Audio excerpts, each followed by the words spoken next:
July 18th, 2025. There's a lot about sexual assault in today's letter. Now we know why President Donald J. Trump earlier this week began saying nonsensically that Democrats he dislikes wrote the Epstein files. Apparently, Trump was trying to get out in front of the story Khadija Safdar and Joe Palazzolo broke last night in the Wall Street Journal, reporting that Trump contributed what the newspaper called a Bawdy letter to a leather-bound album compiled by Jeffrey Epstein associate Ghislaine Maxwell in 2003 for Epstein's 50th birthday. The journalists say the letter contains several lines of typewritten text framed by the outline of a naked woman, which appears to be hand-drawn with a heavy marker. A pair of small arcs denotes the woman's breasts, and the future president's signature is a squiggly Donald below her waist, mimicking pubic hair. The lines of text represent an imaginary conversation between Trump and Epstein. Voiceover: there must be more to life than having everything. Donald: yes, there is, but I won't tell you what it is. Jeffrey: nor will I, since I also know what it is. Donald: we have certain things in common, Jeffrey. Jeffrey: yes, we do, come to think of it. Donald: enigmas never age. Have you noticed that? Jeffrey: as a matter of fact, it was clear to me the last time I saw you. Donald: a pal is a wonderful thing. Happy birthday, and may every day be another wonderful secret. Florida police began investigating Epstein in 2005 after allegations that he had sexually abused a minor. They identified 5 victims and 17 witnesses, but ultimately the U.S. Attorney in Miami, Alex Acosta, negotiated a plea deal with Epstein in 2008, by which Epstein pleaded guilty only to state charges, including soliciting a minor, and avoided federal charges. Trump appointed Acosta to be the Secretary of Labor in his first administration. Acosta resigned in 2019 after new reporting by the Miami Herald accused Epstein of abusing about 80 girls and women and showed how Acosta had shut down an FBI investigation into Epstein's actions. In July 2019, U.S. Attorney for the Southern District of New York, Jeffrey S. Berman, charged Epstein with sex trafficking of minors as young as 14. The indictment charged Epstein with sexually exploiting and abusing dozens of underage girls who engaged in sex acts for money at Epstein's properties in New York and Florida. Arrested in New Jersey in July, Epstein died in his Manhattan prison cell in August.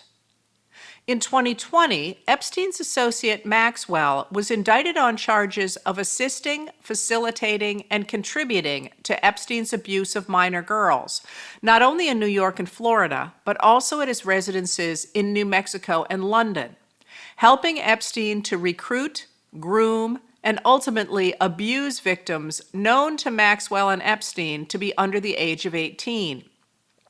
Epstein also owned a private 72-acre island off the coast of St. Thomas in the U.S. Virgin Islands, rumored to be another site of sex trafficking. In 2021, a jury found Maxwell guilty on 5 of 6 counts, including sex trafficking of a minor and transporting a minor with intent to engage in criminal sexual activity. When the FBI raided Epstein's mansion in Manhattan in 2019, they seized piles of evidence, including stacks of compact discs bearing the labels Young, Name, and Name, suggesting he had kept video evidence of men sexually assaulting underage girls.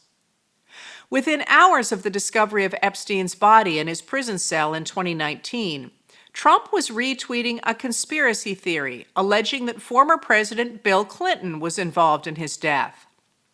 Trump and his loyalists pushed the idea that Epstein was trafficking girls to powerful Democratic politicians and Hollywood actors, an accusation that dovetailed with the QAnon conspiracy theory claiming that Trump was secretly leading the fight against such a cabal. Trump fed the idea that if reelected, he would release the information he claimed was being withheld as part of a cover-up. In fact, the politician most closely associated with Epstein was Trump himself. In 2002, Trump told New York Magazine, "I've known Jeff for 15 years. Terrific guy. He's a lot of fun to be with. It's even said that he likes beautiful women as much as I do, and many of them are on the younger side. No doubt about it, Jeffrey enjoys his social life." And yet, Trump supporters overlooked Trump's long friendship with Epstein until billionaire Elon Musk resurrected the story that Trump might be implicated in the records of the Epstein investigation. On June 5th, in the midst of a fight with Trump, Musk posted on social media, "Time to drop the really big bomb. Trump is in the Epstein files. That is the real reason they have not been made public. Have a nice day, DJT." On July 7th, the Department of Justice announced that Epstein did not maintain a client list, that he died by suicide, and that it would not be releasing any more information about the investigation into his activities, although it released a video from outside Epstein's prison cell the night he died to show that no one had entered the cell, claiming it was raw footage. MAGA exploded, and Trump's attempt to downplay the Epstein files made things worse. Then he turned on his supporters, calling them stupid and foolish and saying he didn't want their support, while also insisting that Democrats had written the files. And then Dhruv Mehrotra of Wired reported that 2 minutes and 53 seconds were missing from the raw video. On Wednesday night, far-right influencer Nick Fuentes responded to Trump. "F*** you. You suck. You are fat, you are a joke, you are stupid, you are not funny, you are not as smart as you think you are. We are going to look back on the MAGA movement as the biggest scam in American history," he added. And the liberals were right. The MAGA supporters were had. They were. Senator Ron Wyden, a Democrat of Oregon, the top Democrat on the Senate Finance Committee, has been working for the past 3 years to trace Epstein's finances. And yesterday, Matthew Goldstein of the New York Times reported his staff's discovery that 4 big banks flagged more than $1.5 billion in financial transactions, but only after Epstein was arrested in 2019 on federal sex trafficking charges. Wyden renewed the demand for more financial information about Epstein he had called upon the administration to release in March. Yesterday, Trump announced on social media, "Based on the ridiculous amount of publicity given to Jeffrey Epstein, I have asked Attorney General Pam Bawdy to produce any and all pertinent grand jury testimony subject to court approval. This scam, perpetuated by the Democrats, should end right now." But the grand jury testimony was a small part of the information from the investigation. And as legal analyst Barb McQuaid notes, this demand was a meaningless trick anyway, because courts prohibit public disclosure of such information. Legal analyst Joyce White Vance clarifies in Civil Discourse that while it's possible in rare circumstances to publish grand jury testimony, the process will be slow and difficult. Bawdy promptly assured Trump she was ready to do as he asked, but Politico's Kyle Cheney noted that the actual document asked the court to unseal the transcripts subject to appropriate redactions of victim-related and other personal identifying information, a provision that has the potential to protect Trump if his name was discussed. The story of the birthday message has thrown gasoline on this fire. The Wall Street Journal reporters said that when they contacted Trump about the story, he denied writing the letter or drawing the picture and threatened to sue them. Then, hours later, Trump told reporters that Presidents Barack Obama and Joe Biden had made up the story, although neither was in office when the FBI investigated Epstein. Trump was. Oliver Darcy of Status News reported that Trump personally called the editor-in-chief of the Wall Street Journal to try to stop her from publishing the story. After the story dropped, Trump posted that the letter was fake. "These are not my words, not the way I talk. Also, I don't draw pictures. I told Rupert Murdoch it was a scam, that he shouldn't print this fake story, but he did, and now I'm going to sue his ass off, and that of his third-rate newspaper. Thank you for your attention to this matter. DJT."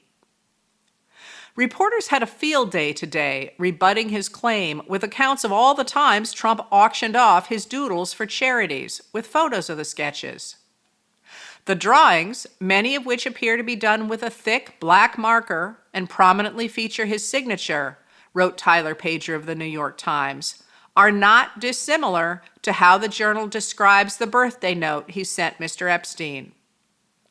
In a letter to FBI Director Kash Patel today, Senator Dick Durbin, a Democrat of Illinois, the highest-ranking Democrat on the Senate Judiciary Committee, revealed that his office had received information that Attorney General Pam Bawdy pressured the FBI to put 1,000 personnel to work in 24-hour shifts to review approximately 100,000 Epstein records. Durbin said his office had received information that the personnel were instructed to flag any records in which President Trump was mentioned. Patel pushed the idea that the Epstein files were being covered up during the Biden administration, only to change his tune once he took charge of the FBI.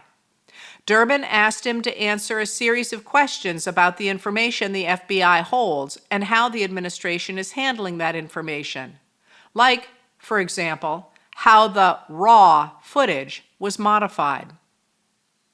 This afternoon, with a complaint that misrepresents the Wall Street Journal story and reads like a Trump press release, Trump sued for defamation Wall Street Journal publisher Dow Jones & Company, its parent company News Corp, owner Rupert Murdoch, chief executive Robert Thompson, and the two reporters who broke the story, asking for $10 billion in damages. A Dow Jones spokesperson responded, "We have full confidence in the rigor and accuracy of our reporting and will vigorously defend against any lawsuit." The Epstein story is about more than the sex trafficking of girls. It's also about rich and privileged people evading accountability for breaking the law. MAGA likely jumped on the story for both of these reasons when they thought a cover-up was protecting Democratic politicians and Hollywood elites. But the story is also about a group of elite people who think they are better than the rest of us and have the right to dominate anyone that is not part of their group, particularly people of color, Black Americans, and women, no matter what the law says. Journalist Fareed Zakaria called out that worldview today in a Washington Post story, noting that for all their performative cruelty, Trump's ICE raids have led to far fewer deportations than took place under Obama and barely more than under Biden. ICE does not coordinate with local law enforcement, follow rules, or work with legal processing, all of which are necessary for an efficient process. The plan appears to be simply to create a spectacle that demonstrates power and dominance. The latest step from the Justice Department in the case of Bryonna Taylor, the 26-year-old Louisville, Kentucky woman killed during a botched police raid in 2020, reinforces that message. In 2024, a federal jury convicted former police officer Brett Hankinson of depriving Taylor of her civil rights when he fired several shots into her home through a covered window and glass door. While his bullets were not the ones that killed Taylor, a jury decided that his blind firing constituted excessive force. On Wednesday, Assistant Attorney General for the Civil Rights Unit in the Department of Justice, Harmeet Dillon, a Trump loyalist, asked a federal judge to sentence Hankinson to a single day in jail, time he has already served. Civil rights lawyer and former president of the NAACP Legal Defense and Educational Fund, Sherilyn Ifill, wrote, "They mean to be as insulting to Black people, as dismissive of our lives, as resistant to our status as full citizens in this country as they can be."